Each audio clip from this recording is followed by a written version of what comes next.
तो अब जातीय जनगणना के चक्कर में बिहार के लोगों पर एफआईआर भी होने लगा है। जो लोग इसमें सहयोग नहीं कर रहे हैं, इसके बारे में गलत जानकारी दे रहे हैं, इसके लिए जो बिहार सरकार के पदाधिकारी हैं, जो इस जातीय जनगणना की देखरेख कर रहे हैं, उनके तरफ से लोगों पर एफआईआर किया जा रहा है। और इसके शिकार बने हैं एक पटना के रहने वाले डॉक्टर साहब, जिनका नाम नीलेश बताया जा रहा है, तो कहीं-कहीं इनका नाम निखिल कुमार भी जिक्र किया जा रहा है।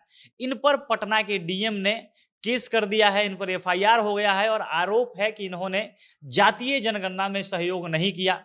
इन्होंने जो भी जानकारी मांगी गई उसको साझा नहीं किया, अपना जो डाटा था उसको बताया नहीं और साथ-साथ जो सबसे बड़ा इन पर आरोप है एफआईआर करने का जो मुख्य वजह है, वो है जातीय जनगणना को लेकर गलत अफवाह फैलाना, लोगों को बताना कि जातीय जनगणना हो नहीं रहा है, जो सरकार के लोग हैं वो उनके यहाँ पहुंचे नहीं थे और झूठ-मूठ का रिकॉर्ड बता दिया गया है कि बिहार में जातीय जनगणना समाप्त हो गई। इनके तरफ से ऐसा बताया गया था कि इनके यहाँ कोई भी जातीय जनगणना करने वाले कर्मी पहुंचे नहीं और ऐसे ही बिहार सरकार की तरफ से ये बता दिया गया कि बिहार में जातीय जनगणना पूरी हो चुकी है, सारा काम समाप्त हो चुका है, बल्कि कई ऐसे घर हैं जहाँ पे लोग पहुंचे ही नहीं हैं।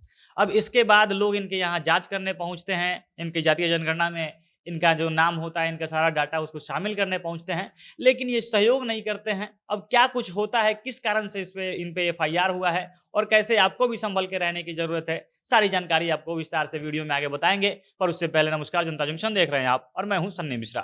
कैमरे के पीछे हमारे साथी विशाल खड़े हैं।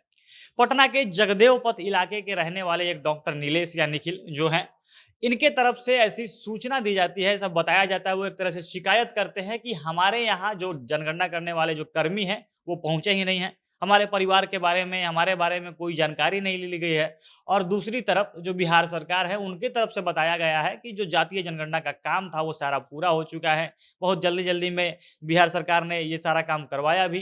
पहले चरण में जब वो जनगणना हो रहा था, उसके बाद उस पे स्टे ऑर्डर लगा, फिर 1 अगस्त को जब कोर्ट ने सरकार के हक में फैसला दिया, इसके बाद से जल्दी-जल्दी से जब ये सुप्रीम कोर्ट में मामला गया था, उस पे सुनवाई हो, कुछ फैसला आए, उससे पहले ही बिहार सरकार ने एकदम काफ़ी तेज़ी से रैपिड एक्शन में ये सारा काम निपटाया है और इसी पर सवाल उठाते हुए वो नीलेश या निखिल कुमार ने ये कंप्लेन किया था कि हमारे यहाँ कोई भी पहुँचा नहीं है।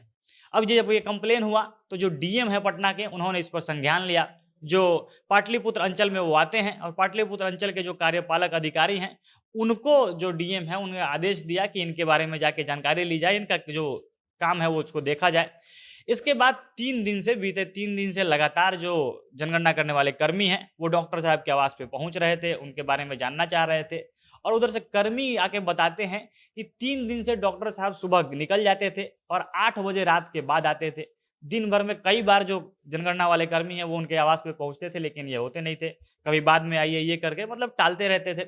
इसके बाद रविवार को ये जो कर्मी हैं, ये लोग जाँच करने के लिए 8 बजे रात के बाद जाते हैं, ताकि जब डॉक्टर साहब अपने आवास पे रहेंगे तो अपनी सारी जानकारी, अपना सारा डाटा ये दे पाएँगे।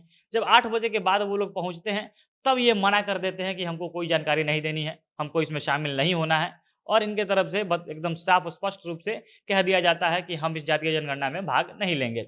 इसके बाद ये कर्मी आकर अपने जो अधिकारी हैं, जो कार्यपालक अधिकारी है, इंचार्ज ऑफिसर हैं, उनको सारी जानकारी देते हैं और इंचार्ज ऑफिसर एक रिपोर्ट बनाकर वो डीएम को भेज देता है। अब इसके बाद डीएम जिनके पास ये कंप्लेन आया था और जिन्होंने संज्ञान लेते हुए कहा था कि जाके इनकी जाँच की जाए, वो सीधा डॉक्टर नीलेश पर या निखिल जो है, उन पर एफआईआर करने का आदेश दे दिए हैं। उनके तरफ एफआईआर भी हो गया है और इन पर आरोप लगा है कि ये जो जातीय जनगणना है, इसके खिलाफ भ्रामक जो खबर दे रहे थे, लोगों को अफ़वाह में डाल रहे थे, उनको बरगला रहे थे। झूठी जानकारी ये अपने तरफ से ये पेश करके समाज में अफ़वाह फैलाने की कोशिश कर रहे थे, ताकि बिहार सरकार बदनाम हो सके। जो जातीय जनगणना में काम करने वाले लोग हैं, जो ये सारा काम देख रहे थे, वो बदनाम हो सके और उनके तरफ से जानकारी दी जा रही है कि पटना में कुल 13,59,000 ऐसे परिवार हैं, जिनमें से 12 लाख से ज़्यादा लोगों की गिनती लगभग हो चुकी है। लगभग 80-88 प्रतिशत की मतलब गिनती समाप्त हो चुकी है और जो बचे-खुचे लोग हैं, उनका काम भी किया जा रहा है। बिहार सरकार की तरफ से ये भी बताया जा रहा है, जो अधिकारी हैं उनके उनके तरफ से ये भी बताया जा रहा है कि जो छूटे हुए लोग हैं, उनके लिए एक विशेष कैंप लगाया जाएगा, जिनके बारे में जानकारी दी जाएगी कि आप लोग जो छूटे हुए हैं, आप यहाँ पे पहुँच के अपना रिकॉर्ड जमा करा सकते हैं, अपने बारे में जानकारी दे सकते हैं, ताकि आपकी भी गिनती हो जाए। और अब जो जानकारी हो चुकी है, जो पहले से पहले और दूसरे चरण में जो डाटा इकट्ठा किया गया है, उसकी ऑनलाइन एंट्री हो रही है और वो भी काम तेज़ी से हो रहा है। इसके लिए एकदम सख्त निर्देश दिया गया है कि काफ़ी शुद्धता से, स्पष्टता से एक भी गलती नहीं होनी चाहिए।